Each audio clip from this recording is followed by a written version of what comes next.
Bismillahirrahmanirrahim. Assalamualaikum warahmatullahi wabarakatuh.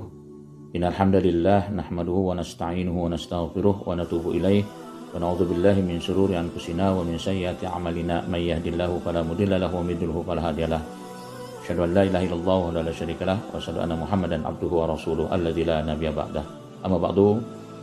Sahabatku sekalian, kita masih melanjutkan bahasan tentang tazkiyatun nafas. Yang kali ini kita akan mengkaji tentang qiyam Ramadan, ibadah salat yang dilakukan oleh Rasulullah 14 abad yang lalu.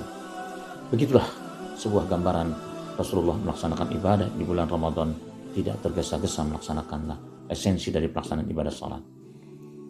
Ketika kita mencoba untuk mencermati apa yang disampaikan oleh Rasulullah SAW dalam hadisnya, "Shallu kama ra'aitumuni usolli," salatlah kalian sebagaimana engkau melihat aku salat. Sudahkah kita mencontoh ibadah salat yang dilakukan oleh Rasulullah? Paling tidak, esensi ibadah salat yang dilakukan oleh Rasulullah SAW, Rasulullah berusaha di dalam melaksanakan ibadah salat senantiasa selalu di awal waktu. Ini pelajaran yang berharga. Bulan Ramadan adalah bulan di mana kita diajarkan oleh Allah Subhanahu wa taala untuk bisa melakukan ibadah di awal waktu, ibadah salat.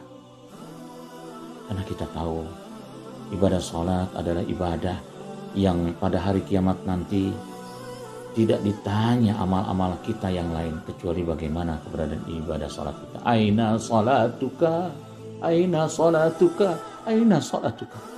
Bagaimana dengan ibadah salatnya? Kita latih ibadah salat kita melalui ibadah Ramadan, qiyam Ramadan kita, tarawih kita latih.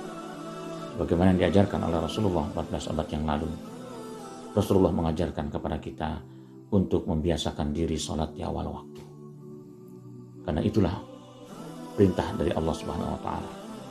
Kemudian yang kedua, Rasulullah SAW di dalam melaksanakan ibadah salatnya tidak tergesa-gesa.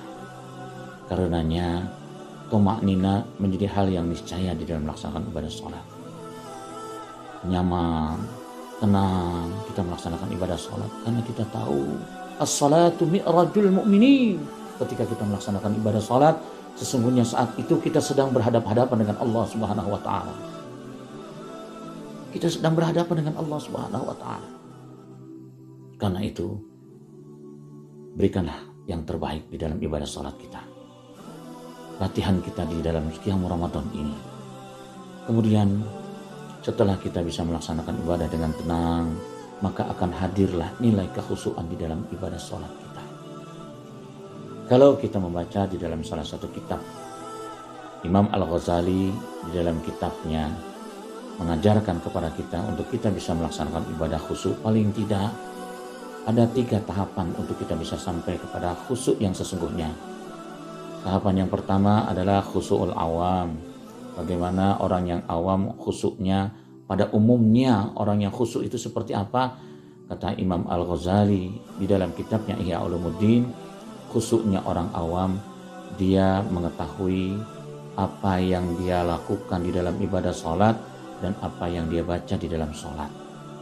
Ikutilah ibadah salatmu, bukan salat disuruh mengikuti kita. Itulah khusyukul awam. Ketika kita sudah bisa melaksanakan ibadah khusyuk yang dicontohkan oleh Rasulullah SAW dari masing-masing gerakan, bahwa kita sedang ruku sekarang, kita tahu ini adalah ruku yang pertama. Kemudian kita i'tidal, ini adalah i'tidal di rakaat yang pertama. Dan begitulah seterusnya sampai kita sujud, sampai kita berdiri kembali. Kita tahu bahwa ini adalah rakaat pertama, kedua, ketiga, dan seterusnya. Jangan sampai yang terjadi ketika kita di tengah-tengah sholat kita bertanya, ini rakaat keberapa ya? Artinya khusyukul awam pun kita tidak dapatkan. Yang kedua, khusyukul khawas. Kekhusyukan orang yang khusus. Dia bukan hanya mengikuti ibadah sholat, dia tahu ini rakaat pertama, ini adalah bacaan di rakaat pertama dan seterusnya. Tapi apa yang dia baca, dia mencoba untuk memahami lebih jauh. Pantaslah Kalau kita baca di dalam Sirah Nabawiyah, Rasulullah di dalam membaca surat Al-Fatihah saja bisa mengucurkan air mata. Pada saat membaca ihdinas siratal mustaqim, nangis Rasulullah. Ya Allah, tunjuki kami ke jalan yang lurus. Surat Al-Fatihah dibaca oleh Rasulullah sampai berderai air mata Rasulullah. Padahal kita tahu Rasulullah sudah dimaksum oleh Allah Subhanahu wa taala. Yang ada di benak pikiran Rasulullah adalah bagaimana keberadaan salat umatku. Subhanallah. Hadirin, sahabatku sekalian, kita mencoba untuk melaksanakan ibadah yang dicontohkan oleh Rasulullah SAW pada pembahasan berikutnya. Insya Allah kita akan lanjutkan. Aku qouli hadza wa astaghfirullahaladzim li wa lakum. Assalamualaikum.